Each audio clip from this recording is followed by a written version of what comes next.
balungi nnyo okusinga abasinza Allah nga bamusinza ku bid'a. Anayinza tugeraageranyizaamu ekigambo ekyo kyogeddwa Ibn al-Qayyim rahimahullah. Munnasunna nga alimu obwononefu, naam, mulungi nnyo emirundi mingi okusinga munnabid'a nga ali ku bid'a yokka. Kitegerekese ekigambo ekyo? Munnasunna nga alimu obwononefu. Sibe bakizi kyenjagala okwogera. Sajja asobola okuba nga mubtadi' naye nga ali ku bid'a yokka, ne wabawo munnasunna nga ayinamu zallaati endala naye nga ku sunna kirevu akirina empale ziri waggulu, mulaba nga sunna zimwolekako ng'alimu obwononefu obulala. Aba mulungi nnyo emirundi 100 okusinga munnabid'a ali ku bid'a yekka. Kale okivuddeyo kitegeeza nti bid'a mubi nnyo nnyo nnyo. Tewandibaddewo na furusa yonna bantu gye bateera bid'a yadde akatono ennyo ne bwe kaba kanyiikuuli. Lwaki? Anti satantashiru, bid'a ejja kusaasaana. Ate kullama ntasharat albid'a, buli bid'a lwekola etya? Lwesaasaana. Tumiitu sunna, bid'a ettaki. Kano ekyo bid'a ya bulabe nnyo nnyo. Ekigambo kya Ibn al-Qayyim tukivuddeko. Tugenze ku mutwe gwaffe ogw'olwaleero, makaanu dhuhur al-bid'i, ebifo mwatandikira bid'a. Takhtalifu al-buldan al-islamiyya, ebibuga byawukana, birimu enjawukana, mulimu okwawukana, birimu enjawukana fi dhuhur al-bid'a, fi dhuhur al-bid'i, tiokumeruka kwa bid'a mukwatandikira mu butuufu mu byo. Qala Shaykh al-Islam yagamba Ibn Taymiyyah, fa inna al-amsar al-kibari allati sakanaha ashabu rasul sallallahu alaihi wasallam, debifo ebyawangallamu basahaba ba nabbi alayhi salatu wassalam, wa kharaja minha al-ilmu, era nemubanga mu bifo ebyo mwavaayo abantu abalina ilimu abajja nga basomesa abaki, abantu ab'enjawulo. Tegerekese bulungi. Wal iman, n'obukkiriza. Bira bifo bimeka? Amakulu nti ne ilmu eno okusaasaana eva mu bifo bye tugenda okwogera, n'obukkiriza. Waliwo kifo nabbi nga sallallahu alaihi wasallam yakinassako mu hadithi n'akyogerako nti ekyo obukkiriza busimbuka awo. Yagamba ku kifo ki? Yarayogera ku nsi ye Yamani. Yagamba nti al-imanu yamani, obukkiriza bwonna busimbuka mu nsi ye Yamani. Naga wal hikmatu yamaniya, ne ilmu eri awo. Hikma yala tegeezaamu al-ilmu. Tugende mu maaso kati basheekhe bagamba nga Sheikh Ibn Taymiyyah rahimahullah, ebifo ebyo byavaamu basahaba abasomesa bannaabwe mu ilmu biri bimeka? Njabibuuza olunaku lumu nga tukyabijjukira. Ekisooka al-haramani. Haramani abategeeza haramul maki wa haramul madani. Ategeeza Makka ne wa? Makka ne Madina kyategeeza al-haramani. Naga nti wal iraqani, ne Iraq emmeka? Iraq ebbiri, tujja kuziraba Iraq ebbiri zeera ategeeza mu kigambo ekyo Sheikh Ibn Qayyim rahimahullah. Wa Sham nani? Biweze bitano bote binnaba. Temugoberera. Al-haramani, al-iraqani, ebyo bimeka? Wa Shami, awo wasimbuka ilmu. Kati Shami nayo tugenda giraba ezingirwamu ensi mmeka? Ne Iraqani baali bategeeza nsi ki naki? ntegerekese bulungi. Kati Sheikh agamba Ibn Qayyim rahimahullah nti minha kharaja al-Qur'an, mu bifo ebyo ebyogeddwako ebimeka we wasimbuka Qur'ani abasomi baayo n'abagikwata. Tuga nti oyo yava Shami, oyo yava Madina, oyo yava Makka, oyo yava Iraq. Bitegerekese. Wal hadith, era n'abasomi ba hadith mu bifo ebyo bava. Lwaki akituwa kinazeeyo ku kiri nti we wava ilmu eyasaasaanira ensi mu Haramani wal Iraqani wa Shami. Bitegerekese bulungi. Naam. Naga nti wal fiqhu wal ibada wama yattabi'u dhalika min umur al islami, n'okutegeera fiqhu, al fiqhu kutegeera amateeka g'eddiini, wal ibada n'okusinza Allah subhanahu wa ta'ala, nagati wama yattabi'u dhalika min umur al islami, n'ebirala ebigoberera ku ebyo mu nsonga z'eddiini y'Obuisiraamu oba y'Obuisiraamu. Wa kharaja min hadhihi al amsari, era mu bifo ebyo byennyini ne muvaamu bid'u usuliya ghayra al madinati al munawwara, ne muvaamu bid'a ez'ebikolo usuliya ez'ebikolo, nti bid'a gundi esimbuka wano. Ekikolo kitegeeza ye manba'u shay, ekintu wekisimbuka, obumerufu bwakyo wekimeruka. Ntegerekese bulungi. Naga nti ghayra al madinati al munawwara, ekifo kyokka ekivaamu awataamerukira bid'a Madinatul Munawwara, ye Madina, ekibuga kya Nabbi sallallahu alayhi wa sallam. Katatandika okumenyera Falkufa, ekifo ky'Ekufa ajamuza wamiri Hamza bwotogera Kufa ya kibanga woyogere Kawala siwe guli Falkufa, ekifo ky'Ekufa.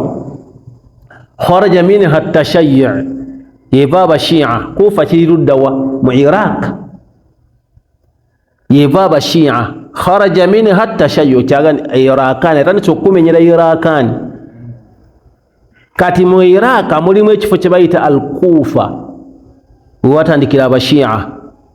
Era ekifo ekyo waziikibwa Imaamu Ali ibn Abi Talib radiyallahu anhu. Ntegerekese bulungi.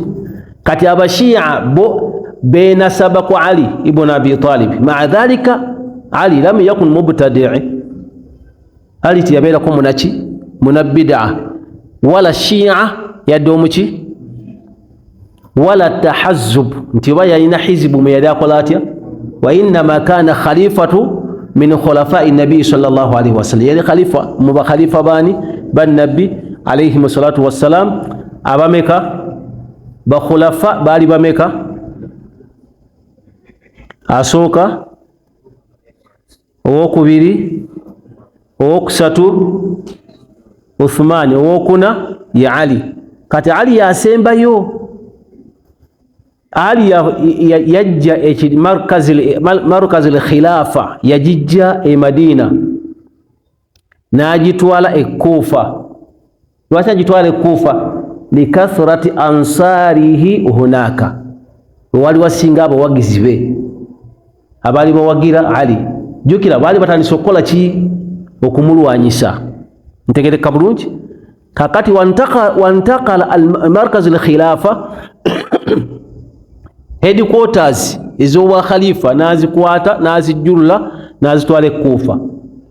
Era Kufa gyeyafiira gye bamuziika e Kufa. Ntegerekese bulungi. Kati Kufa eyo mu kifo ekyo we wava abashia we batandikira kyetwayise bid'a al-usuliya au makan al-usuliya, ebifo ebyekikolo. Kati abashia batandikira wa? Kufa, kyekikolo kyabwe we basimbuka. Wal irja ne bayita bamurji'a, kyetuyita irja bamurji'a, nabo batandikira Kufa. Mujjuke omutwe gugamba makanu dhuhuru albidai, twogera ku bifo awasimbuka ki? Bid'a. Kati babayita bamurji'a n'abashia, ekifo we basimbuka bakiyita al-Kufa fil Iraq. Ntegerekese bulungi. Ebyo bitandika ku nkomerero y'obufuzi bwa Ali, kubanga Ali radiyallahu anhu yattibwa buttibwa. Wantashara ba'da dhalika fi ghayriha, oluvannyuma lw'okumeruka ne bitandika okusaasaana al-irja'i wat-tashayyi', okusaasaanira mu bitundu ebyo. Bwe twogera ku irja tuba tutegeeza ba murji'a, bwe twogera tashayyi' tuba twogera ku abashi'a. Ntegerekese bulungi. Wal Basra nakyo kiri ludda wa mu Iraq. Basra kiri mu Iraq.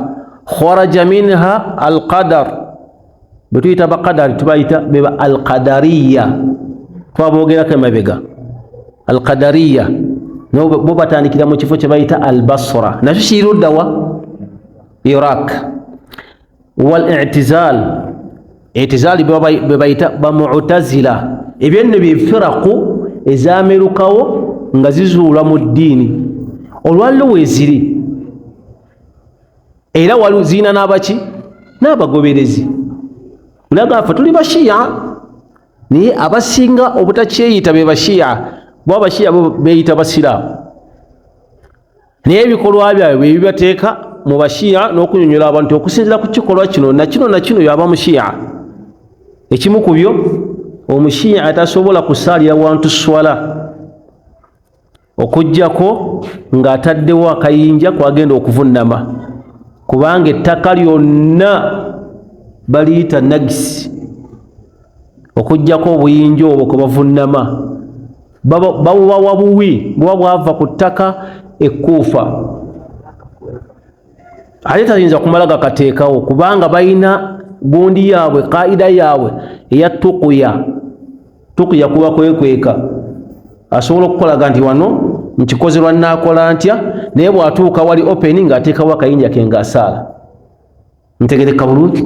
Si basiraamu wadde nga twogera ku bid'a, hukumu yaabwe tujja girabeyo mu maaso Allah bw'anaaba atutuusizaayo biidhnillahi tabaraka wa taala. Katugambye abaafulume Basora, abaafulume Kuufa baani naani?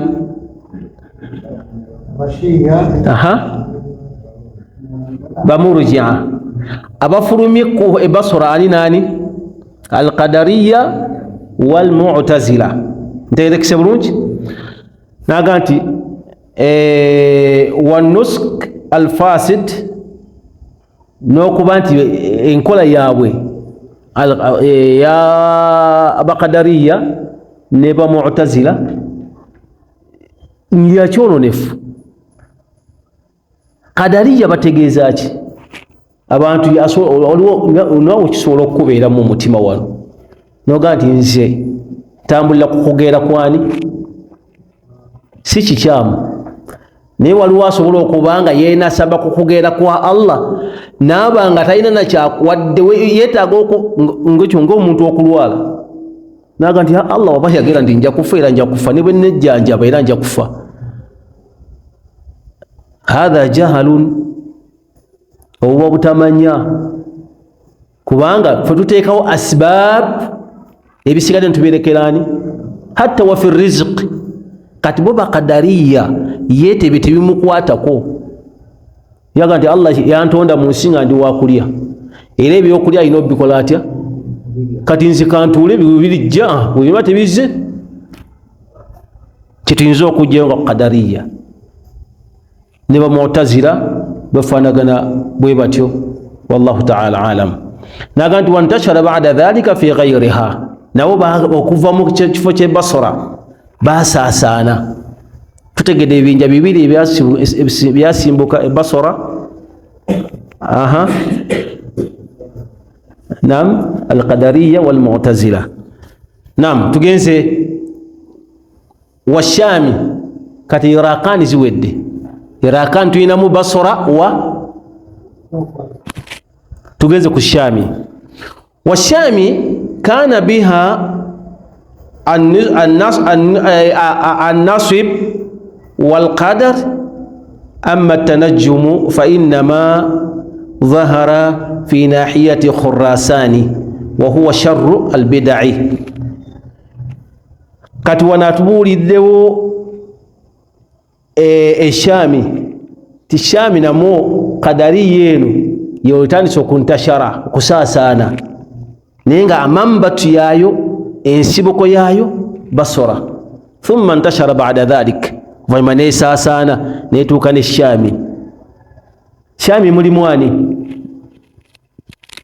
Mulimu Makka, Madina tujijjemu kubanga batugambye yote yalimu nsi zasaasanira mu bid'a. Mulimu Syria mu Shami, ndowooza tujja gattamu ne Yamani bayinza ogizingiramu awo. Kati obutundu obwo babuyita bonna babugatta mu Shami, wallahu a'lam. Kati Qadariya nesaasana ng'evudde ku kitebe kyayo ekikulu, niwazuukawo ne bayita batanajjum.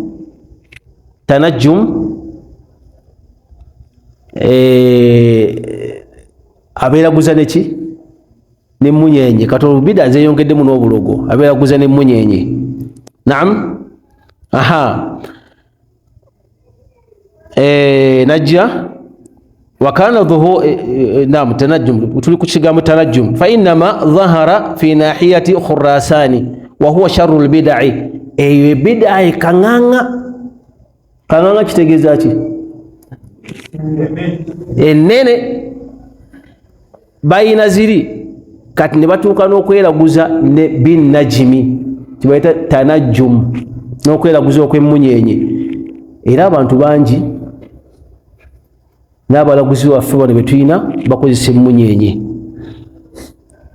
so nga emmunyenye zatondebwa okusinziira ku kyetusoma lwa nsonga mmeka? Lwaki limaadha ja'ala Allahu an-nujuma fi ssama, lwaki Allah yateeka emmunyenye ku ggulu lwa nsonga mmeka? Naam, ensonga esooka zinatu lissama, kwewunda kwa ggulu, kuwunda ggulu kulabika bulungi, yensonga esooka zinatu lissama. Ensonga ey'okubiri alamatun yuhtada bihi, abatambulira ku mazzi n'ombwengula bakozesa munyenye ezo. Emunyenye webeeraawo edirect eyo eba etebedde mugundi, n'ab'oku mazzi bwe batyo. Oli ow'oluzzi akimanyi yabatambulirako mu nnyanja, n'abalunnyanja. Ensonga ey'okusatu warujuman lishayatin, kukasukira sitaani.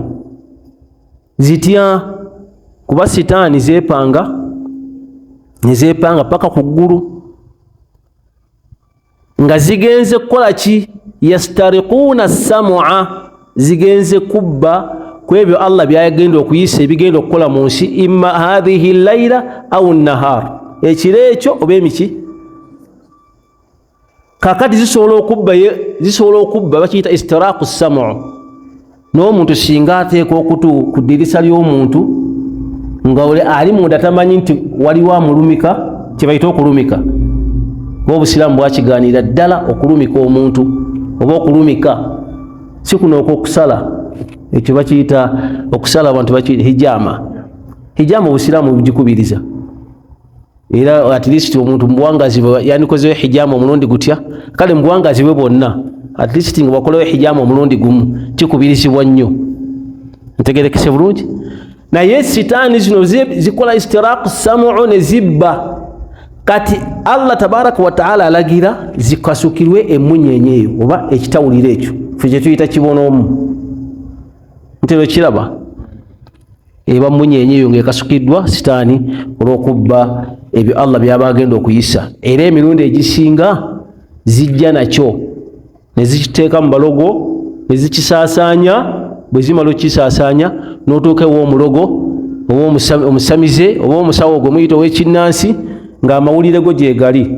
Era nawe ogende zikukuwa directions n'ogendera ddala awali amawulire go,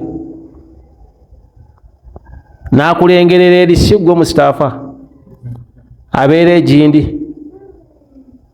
Ensonga ekulese ensonga gundi, kubanga zirina amawulire ate ogenza okujja nga yegwe kennyini n'ebirala bifaanagana bwe bityo insha Allahu taala. Kwekyo lwaki bagiyise bid'a? olwokubanga bid'a si ibada, bid'a muharram, bid'a haram, era kizingibwa mu bintu ebiri muharramu omuntu byateekeddwa okwewalira ddala, kyova olaba muzzeemu n'okweraguza binnujuumi neki n'emmunyenye. Ekyo kyatandikira tugambe kyatandikira mu nsi eyitibwani ku saidi ya Khurasani, wa huwa sharru min albid'a wa kana dhuhura albid'i bihasbi albu'di ani ddari nabawiyya. Bid'a zino zasinga nnyo okusaasaana lwa nsonga enkulu eri eki nsonga ki? Albu'di ani ddari nabawiyya, okwesamba ennyumba y'obwannabbi sallallahu alayhi wasallam. Jukira lwaki kitandise ku mulembe gwa Ali ku nkomerero y'obufuzi bwe, wabalukawo olutalo wakati wa Ali ibn Abi Talibi ne mukyala w'omubaka sallallahu alayhi wasallam ayitibwani Aisha. Era y'ensonga lwaki abashiya bwe boogera ku Aisha bagamba batya? La'natullahi alayha, oyo abamanyi nnyo oyo. La'natullahi alayha, Allah museke kiki? Ne boogera ku Abubakari ne bamwita la'natullahi alayhi. Bwe boogera ku Umaru, kubanga Aisha ne Umaru ne Abubakari bawamu bwe bati, omu ye taata wa munne, ono muwala w'oli. Abo baliko la'ana mu bashi'a. Bwe batuuka ku Umar ibn Abi Talib gwe batakwataganya ne Abubakari, ye bamuyita swanamu Quraish, esanamu lyabaki? Kakati ne bagatta edduwa yaabwe, Allahumma il'an, Allah tusaba ekikolimo n'obusungu ala swanamai Quraishi oba ila swanamai Quraishi. Era amasanamu ameka agaba Quraishi yaqsuduna Umar wa Abubakari, nga bategeezaamu Umaru nani? Ntegerekese bulungi. Ekyo babuuza Imaamu Ali ibn Abi Talibi radiyallahu anhu, bo gwe beenasabako abashiya, gwe beenasabako, bamubuuza nti baada nabi, oluvannyuma lwa nabbi sallallahu alayhi wasallam, muntu kyasinga obulungi? Ali ye mu bigambo bye yayanukula n'agamba nti Abubakari, ne bamubuuza oluvannyuma ani? Thumma Umar. Ate bo abamwenasabako bagamba batya? Ti Allah baseeka ekikolimo. Nasalullah alafu wal afiya. Nsaba Allah subhanahu wa ta'ala atutaase. Katugambe nti ezimu ku nsonga ezasinga okusaasaanya bid'a be bantu okwewala ennyumba ya nabbi sallallahu alayhi wasallam. Kyaviirako bid'a okusaasaana. Ali tagenderera nako kankajjeyo kuba kakonyeeko, ali tagendererangako kulwanyisa Aisha, ne Aisha tagendererangako kulwanyisa Ali, wabula ebigambo ebiri wakati awo ebitambuzibwa abantu bibyavaamu embeera eyo okulanda okutuuka awo. Era Ali yalwana nnyo okulaba nti tebakosa Fatima, tebakosa Aisha, okutuusa byatuuka n'okulagira abasirikale be tebagezaako okussa obulabe ku Aisha, wabula bateme ensolo ya Aisha ke. Aisha waba ayinamu hammu eno y'okugenda mu maaso n'okulwana, olw'okuba nti ensolo ejja kuba etemeddwa n'ekka wansi, tajja kgenda mu maaso kuba kwatambulira. Ensolo kitwale tokuba emipiira gy'emmotoka n'ekka wansi ne gituula, emmotoka eba tekyagenda mu maaso. Ntegerekese bulungi. Kati eyo embeera yagwawo, ali n'alwana, era ng'alwana ki? Kumutaasa kireme kusigala mu byafaayo nti ku mulembe gwa Ali kwe kwattirwa mukyala wa nabbi sallallahu alayhi wasallam ayitibwa Aisha radiyallahu anha. Ntegerekese bulungi. Ekyokubiri, qaida egamba ma jara baina sahaba nasqutu, byonna ebyagwawo wakati w'abasahaba tetukola ki? Ffe tukubaganya birowoozo ku byo, naye gundi yakola bubi, naye kale lwaki yakola? Lwaki? Allah yagamba radiyallahu anhum, bonna yakola atya? Kati omuntu yasiimibwa edda, kizzeyo ku Umar ibn al-Khattab radiyallahu anhu, bwe yalabanga omuntu eyali mubadiri nga mubadiriyi ng'alina kyakoze, nga tekikhalafa enkola entuufu. Umaru kasira mutabangako obuufu wa Badiri nga kakkana, atayinza mutuusaako kyabulabe kyonna. Lwaki? liannahu shahida Badira, kubanga yali mutalwawa. Lwaki? bonna abalwana Badiri Allah subhanahu wa ta'ala yabasonyiwa, n'agamba ati imalu ma shi'tum batadde inni qad ghafartu lakum, buli abadde mu Badiri musonyiye. Era bawangalawo nga bakimanyi innahum maghfurin, ti Allah yakola atya? Yabasonyiwa bonna abalwana Badiri. Kitegerekese bulungi abooluganda bakadde bange, ekyo inshallah akagamba ako katukaveeko tugende ku nsonga endala biidhnillahi ta'ala. Kandi falamma hadathati alfirqa, bwamala okujjawo enjawukana baada maqtal Uthman, oluvannyuma lw'okutiba kwa Uthman, zaharat bid'at alharuriya, watandikawo bid'a ey'abaharuriya. Wa amma almadina, madinatu nabawiya, fakanat salimatun min dhuhuri hadhihi albid'i. Madina yonna yaliko obukuumi, yaliko security ya Allah subhanahu wa ta'ala okuba nti mumerukiramu bid'a ezo. Kyobola Madina twakoze tutya? Twamutadde ebbali, taliimu mu bifo ebyamerukiramu bid'a. Amma al-yawm, naye olwaleero mubuuza abo abagendayo,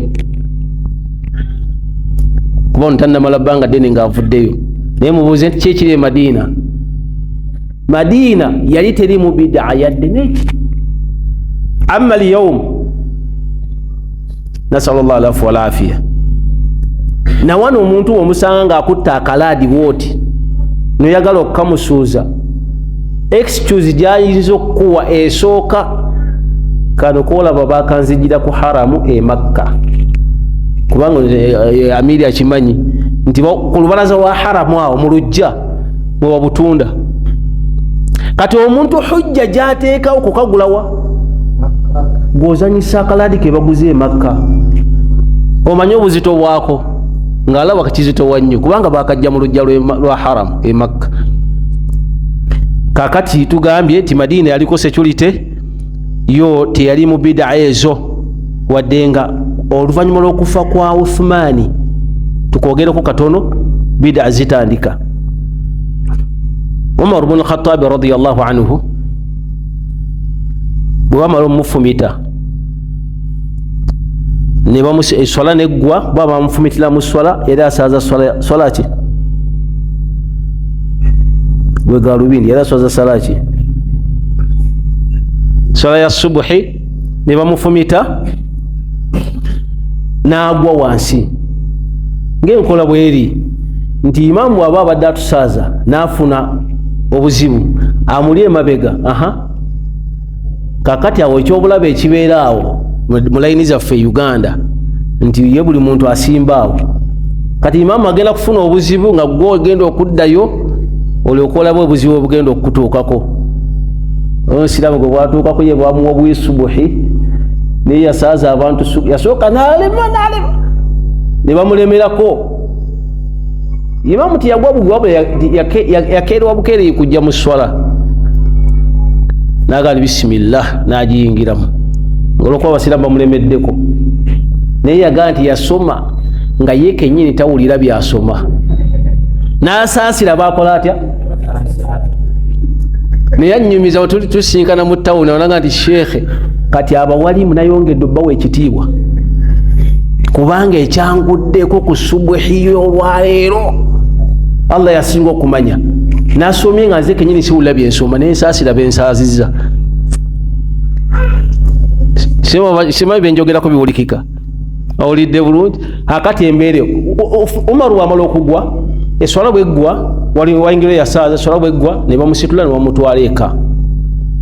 N'agamba mutabani we Abdallah agende anoonya amawulire, okufa kwe n'okufumitibwa kwe abantu bagamba kuvudde ku kikwani. Mutabani we yazza amawulire Abdallah ibn Umar n'amugamba nti amawulire genfunye, ta'anaka akufumise, bamuyita Abu Lu'lu'a al-Majusi, musajja avudde mu bamajusi bayita amanya Abu Lu'lu'a al-Majusi naganda alhamdulillahi alladhi ja'ala wafati ala yadi kafir au ala yadi lam yasjudu lillahi qattun. Nebaza Allah tadde okufa kwange mu mikono gy'omusajja atavunnamiranga ku Allah, kubanga musiraamu fitina kyandibadde kinene tuuke mu maaso ga Allah. Musiraamu munnange mubanje ntya, naye alhamdulillah kafir n'omusiraamu alhamdulillah ekyo nakyebaza Allah. Kakati abagendeyo mulambula bamusaba abalamire, ani adda mu bigere oluvannyuma kuba balaba nti ayinza okufa. Umaru jukira ya Abubakari yalonda Umaru naye nga tannamutongoza, yasooka kuyita Uthmani namuga nti Uthmani ma takulu ala Umar, kikyoyogera ku Umar ibn al-Khattabi. Uthmani namugamba nti innahu rajulun la yakhafu fi llahi lawmata laim, oyo musajja ali bwati taweta ki, nabuuzaako n'omulala oluvannyuma ne bamukakasa. Era Abubakar byafa Umaru yayingira obutereevu aleka okubaganya ku birowoozo. Amma ye talina gwe yalamira, bal ikhtara sitta, yalonda abantu 6 n'aleka abasahaba bo balondemu abo 6 oba abo 6 batuule beerondemu ani. Mubo mwalimu Uthman ibn Affan, mwalimu Ali ibn Abi Talib, mwalimu Talha ibn Ubaidillah, mwalimu Abdurrahman ibn Auf, mwalimu Sa'd ibn Abi Waqas wa Zubair ibn al-Awwam. Basahaba abo 6 ne batuula ne balonda Uthman ibn Affan. Kati Uthman ye bamutta nga talina talonze kuba batemula mutemule. Bitegereka bulungi, tulina kye tujjako wano maaso yesobola kinzizayo tarehe oyo. Bwe bamala omutemula Uthman n'afa, riwaya zitulaga nti yafa lunaku olukeesa, yafa qabla magharibi, nga magharibi tennaba, ne yawmu alkhamis, lunaku lwokumeka. Wakana swaimu, yali akoze atya, yali asiibye. Naye kabula dhaka nga kinaba kubeerawo yaloota emabegako, kitegeeza wali lunaku nga lwakubiri oba olwokusatu lwennyini, ng'aloota alaba nabbi nga yatakallam maahu, anyumyamu naye. Mbitegereka bulungi? Manyi ndimusobola okutambulira awamu, obulawo tetwandibikoonyeeko ebyo. Naye Nabbi sallallahu alayhi wasallam ng'akyaliwo yamuyita n'amugamba nti Uthman, inna Allaha asa an yalbisaka qamisa, olunaku lugenda ku kyolo Allah akwambaza ekkanzu. Naye tategeeza kanzu ngendo gye nyambadde, era ategeeza buki bukulembeze. N'amugamba nti wa in aradu almunafiqun, bwe balyagala abannanfuusi an yakhla'uka, okugikwambulamu, fala takhla'uhu, togyeyambulangamu hatta talqani, tuusa ng'okoze otya, tuusa ng'ozisinkanye. Kitegeeza ki? Ofa ng'oli muki, ofa ng'oli mukulembeze. Kyera ategeeza Nabbi sallallahu alayhi wasallam. Lidhalika Uthman yabufiirako, era ye bamutemula. Kyembadde okindeseza ekyo kutuuka ku kino nti bwe yaloota Nabbi nga banyumyamu, nga tasuumu ghadi, enkya ojja kukola otya, ojja kusiiba, watafutiru ma'i, osiibulukuke ng'ofudde. Bimaana togenda kusiibulukuka, bajja kutta nga wasiibye. Ebyo ne byatuuka ku Uthman ibn Affan, talina kadde ke yafuna kulaama na kulaga basahaba, anadda mu bigere bye. Kati fitina egenda kutandika. gye twogerako wano nti ku bufuzi bwa Ali mwe mutandikira bid'a. Kati bajja omwali omusajja ayitibwa Muawiya ibn Abi Sufyan, kozi yali mukulembeze waki tonatuuka yeeyo, dawlatul umawi awwal khalifatu dawlatul umawiya, omukulembeze wa Umawiya yasooka Muawiya ibn Abi Sufyan. Kati Muawiya yasooka okubanja dammu Uthmani, twagala kulaga omusaayi gwa Uthmani. Bwebawulira ekigambo ekyo buli omu naatya okuyingira obukulembeze banagamba nti nze neyagaliza. Kakati ne baleeta ekiteeso nti nakhtaaru mina sitta, mu bana abasigaddewo ku mukaaga guli bameka kozi muti batulonda bo beeronde mu khalifa. Buli omu n'akigaana.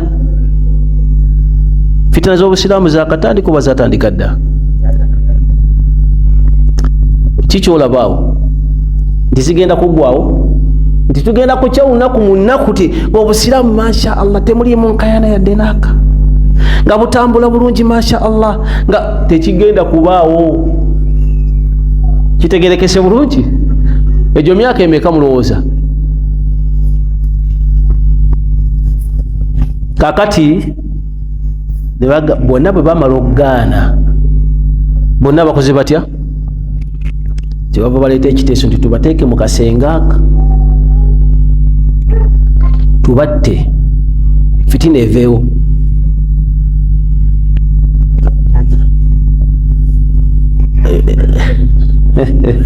Ngaki amanya agamu tetugalikako, kubanga abantu abamu bagaana okutegeera ekyo tusoma ne bategeera mu birala. Si bwe guli? Tubatte fitina ekola etya? Fitina ki? Kubanga buli gwe tulonda jaga nti ate bajja kulowooza nze neyagaliza nenvirako okufa kwa Uthmani, nze neyagaliza nenvira. Tubatte. Bwe tunaamala okubatta ffe tulonde omulala gwe tunaaba tukoze tutya? Ali bw'awulira ekyo n'aga nti bismillah, kuba gwe baali basimbyemu. Faqaama, nayimirira an yakuna khalifatan min ba'dihi, okubeera khalifa oluvannyuma lwa Uthman ibn Affan radiyallahu anhu. Falamma u'lina bil khilafa, bwamala okulangirirwa ku bukulembeze ne batandikirawo nti nudim dammu Uthman. Twagala kumanya ni yase Uthman, noonya abaamusse. Ali yatandikira mu buzibu era kutuusa bwe yamalako obuzibu bukyagenda mu maaso, naye yamalako ng'attiddwa buttibwa. Awo kiswa oba tarehe mugazi muwanvu, nsaba Allah subhanahu wa ta'ala tuleme kgendayo eyo. Nagandi wa in kana biha man huwa muthmir lidhalika fakana indahum muhanan madhmuman idh kana biha qaumun min alqadariyya wa ghayrihim walakin kanu madhmumin maqhurin بخلاف التشيع والإرجاء بالكوفة والاعتزال وبدع النساق بالبصرة والنصب بالشام فإنه كان ظاهرا وقد ثبت في الصحيح عن النبي صلى الله عليه وسلم. وغزاكو ودات لغا بيري بتنيودكو وغلو بدع الكوفة نزي العراق za irja wa alqadariya nendala nti zali tebazituleetera kutulaga nti kuziwaana naziyimirizawo, bal mazmumin. Kitegeeza kyekyo kuvumirirwa, si kutulaga nti nungi alhamdulillah zatandika. Mulimu dhammu hadhihi albid'a aw albid'i, okuzivumirira kyekigendererwa ekikulu ekizirimu, n'okutulaga wowe zatandikira. Okutulaga we zatandikira si kubijjisa abantu b'ekifo ekyo ti kawaala mubi. Si kawaala ye mubi, wabula abantu bebakola ki? Bebabi. Ntegerekesibwe Kuufa waliyo abantu abalongoofu bangi, newankubadde nga kati akaseera kano bannabbidaa mwebali bayinza n'okuba nga be basinga obungi mu kitundu ekyo. Nga kati bwe tosobola obyawula wano e Uganda, temubyawula. Buli omugaa nti ngenze Nakasero, ogenze mu bannabbidaa, bwayinza okugamba. Ate bw'omugaa nti ngenze Kibuli, naye abantu ekitundu si ekiki, ekitundu si kyekibi, wabula abantu be bakola batya, be babi, era abantu be bavaawo ekitundu kisobola okulongooka. Kitegerekese ekigambo sheekh kiyagezaako tunyonyola. Wa barakallahu fikum wa jazakumullahu khaira. Kati nabbi sallallahu alayhi wa sallam kyatugamba wa qad thabata fi sahihi ani nabiyyi sallallahu alayhi wa sallam fi al-Madina anna ad-dajjal la yadkhuluha. Olw'obunene n'obukulu bwa Madina, Dajjal tagenda kuyingira Madina, ate nga Dajjal agenda kutambula ensi yonna, naye akafuuka atagenda kutuukamu ani, okusinziira ku hadithi gyetugambye eri mu sahihi al-Bukhari wa Muslim. Hadithi eri mu sahihi al-Bukhari wa Muslim naga nti walam yazal al-ilm wal iman biha zahiran ila zamani ashabi Malik wa huwa min ahl al-qarn ar-rabi'. Era ilimu n'obukkiriza tebwalekayo kuva mu kitundu ekyo okutuuka ku mulembe gwa ashabu Malik, basahaba ba Malik, ashabu Malik wa huwa min ahli al-qarn ar-rabi'. Baliwo ku kyasa ekyokumeka, baka tuli ku kyasa kyakumeka, katuli mu kyasa kyakumeka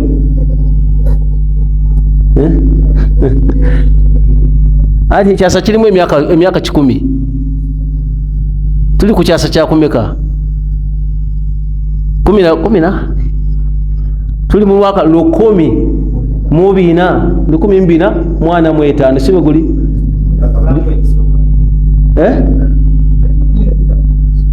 tuli mu mwaka 10,245 ekyasa kirimu emyaka 10.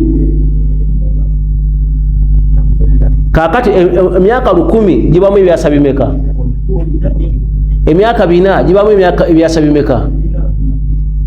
Ekitundu kyasa kya 14 tugenda mu kya 15 kuba tuli mu 14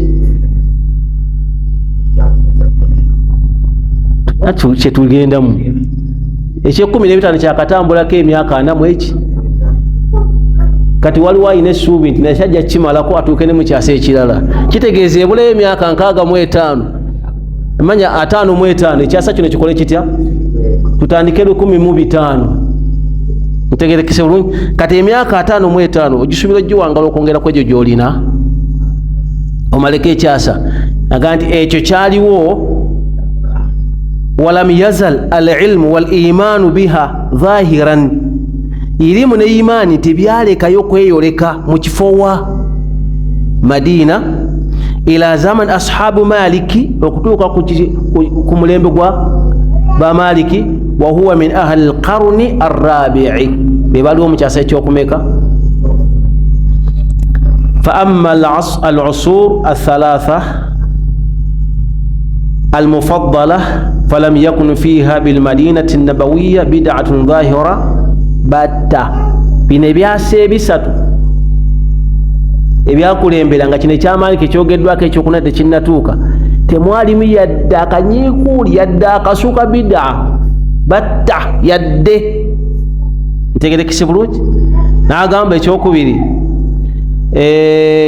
wala kharaja minha bid'a fi usuli ddin albatta, yadde okujja okumerukawo bid'a yonna mu bikolo by'eddiini. Kati bwe tumala okusoma ensonga netugamba nti eyo bid'a, nga bakugambye nti ebyasa bimeka? Ebyasa bimeka? Nabbi we yafiira e Madiina, lwaki boogera Madiina nnyo? Kubanga yawangalirawo ebbanga ddene, yagenda e Makka, gye yava e Makka n'asenguka n'agenda e Madiina, sibe guli? N'ava e Madiina n'agenda n'akola umura, n'akomawo umura gye bayita sulhu al-Hudaybiya, teyatuuka. N'ava e Madiina n'agenda e Makka n'akola hijja eyitibwa hijjatul widaa. Hijja ye yakola eki era nga yeri wajibu eri omusiraamu yenna okukola hijja mu buwangazi omulundi gutya.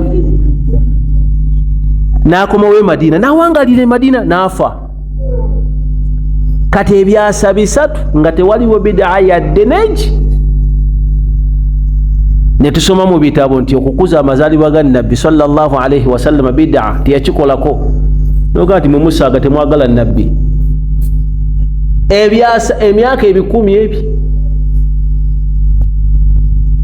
kati buli owulira nga ekintu babaga nti bid'a soko kizze ku byasa bimeke byayitawo kiryoke kitandike emyaka 10 ebyo niwala kwatandika bid'a mu kyasa ekyokuna kitegerekese bulungi kino kitegeeza nti abantu abazuula mu ddiini babi okusinga omusajja omusunni nga ayina zallati tugambye obuki obukendeevu ntegerekese bulungi kati nga bukendeevu ki otuyinza okugerezaako bawano Sheikh Dr. Senjala yagenda n'agamba nti abagenze mu nyegenyege balungi okusinga abasomye mawulidi ekibuli abantu ne batuyana n'entuyo ne zikala Seeka abadde ki ogeragonayo kya ibada ki nenyegenyege omanyi ebikolebwa mu nyegenyege obutuufu ebikolebwa mu nyegenyege n'obubi bwabyo naam oli watuukira bitenda nti birungi okusinga abagenzi ne basalira n'eswala mu ibada gye bayise ibada ya bid'a ne basala n'eswala ne basala dhuhu ne basala na asiri nga be bakoze obubi okusinga abagenzi mu nyegenyege swala ne zibayitako oba otegedde obubi bwa bid'a kitegerekese bulungi barakallahu fikum wa jazakumullahu khairan nga tumaliriza darusu yaffe olwaliro tuba twogedde ku bifo ebyamerukira mu bid'a tuganye ebifo biri bimeka naye ebyo bivaamu ilmu esaasaanyidde ensi yonna ebiva mu bifo bimeka alharamani waliraqani washami kati bwekyajja ku bid'a ne bajjamu Madina tegerekese bulungi kitegeeza bajjamu haramu etya haramul madani ne balekawo haramul maki waliraqani washami kyasigala kiri bina n'ekitundu bitegerekese bulungi n'emyaka egyogeddwako bid'a we yatandikira mu kyasa kyakumeka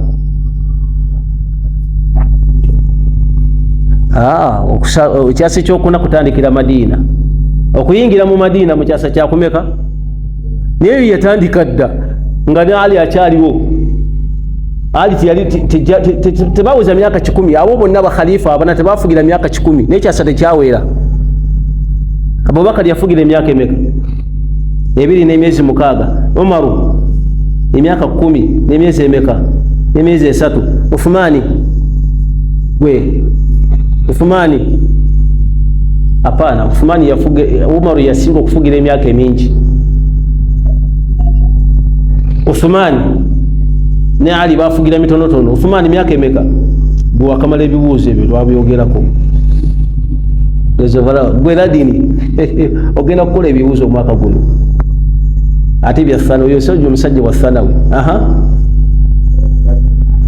kale inshallah taala katukireke batumaliriza inshallah tabaraka wa taala tugambye wala haraja minha bid'a fi usul ad-din albatta kama kharaja min sa'il al-amsari nti mu byase ebyo betwogeddeko tewafuluma bid'a yonna nga bula bwezava mu bitundu ebiki ebirala kali kitegeeza olwaleero bwetufunira bid'a ya mawulidi evaawa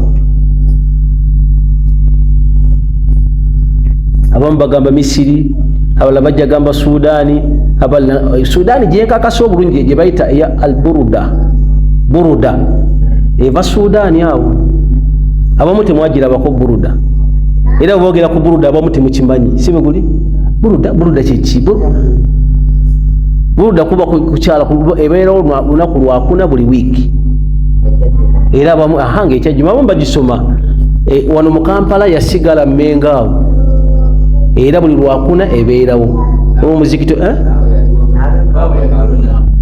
naye manga basoma buruda naye yatandikirawo Sudani waliwo ne kale ebyafaayo katubireke ne wakamumvi naye bakyagisoma mbadde simanyi ne wakamumvi bagisoma ekyo inshallah tujja kukomawo ebyo ffe tusobodde okwogerako bino ebirala tubyongeddeko bwongezi naye gubadde omuhimma gwaffe kwogera bifo bid'a gye yakola etya gyeyatandikira ekyokubiri Madina yayingirayo ddi ololi bwatakugamba nti ani nabbi yakola ngobuga ati nedda emyaka 10 ebyo Madina tewali bid'a mukyase ekyokuna neryoka ekikola etya amma bino ebitundu ebirala intashara bid'a fiha mubyo bid'a yasasana mubyo inshallah ta'ala wallahu ta'ala a'lam. Topiki ya fejo kudda ke jagamba al asbab allati addat ila dhuhur al bid'i ensonga ezaletera bid'a okusasana batuwaddeko ensonga emu anakyagijjukira al bu'd nam okusenguka ennyumba y'omubaka kasa abantu basenguka ennyumba y'omubaka wepa kyaletera bid'a okutandika okusasana newankubadde nga teyatandikira mu Madina maadhalika ennyumba y'omubaka yali luddawa oba family y'omubaka yali luddawa era tujja birabeyo mu maaso nga boogera Bafatimiya kuba Fatima bamwogerako lwaki nnyo yali mukyala wani ate bannabid'a batandika bid'a yantasibuna ila Ali besigama kwani nasabu yabwe bagisembeza kwa Ali kati Ali yali bba wa Fatima ne bongera kako kubiri wa Hassan wala Hassan ne Hussein bali bana bani awo tujja kulaba insha Allah tabaraka wa taala saba Allah tuwangaza tutuseyo era atuwe obujjumbize wamu n'okufaayo ku ddiini ye n'okwewalira ddala bannange wakiri omuntu akola ezzambi mulaba nti obwenzi bubi naye obwenzi bulungi okusinga bid'a maadhalika nga n'obwenzi bubi nnyo bitegerekese bulungi kati obubi obuli mu bwenzi bungi n'ebibi ebibiri bingi naye kalekaleko omuntu abukoze okusinga akoze bid'a ishekhe otegeera kyekituufu kubanga omuntu ayenda tasobola kugamba nti eno sunna tasobola kugamba nti eno ibada aba akimanyi nti akola ki akola zambi era ajja kutuyana nalyo mu maaso ga Allah singa alifa nga teyenenyeza naye wa bid'a aba mumativu nnyo tali kuki buyagala okusalira kutendeeza nabbi سبحان الله سبحانه وتعالى تاسي بدعة وبارك الله فيكم وجزاكم الله خيرا سبحانك اللهم ربنا بحمدك نشهد أن لا إله إلا أنت نستغفرك ونتوب إليك السلام عليكم ورحمة الله وبركاته.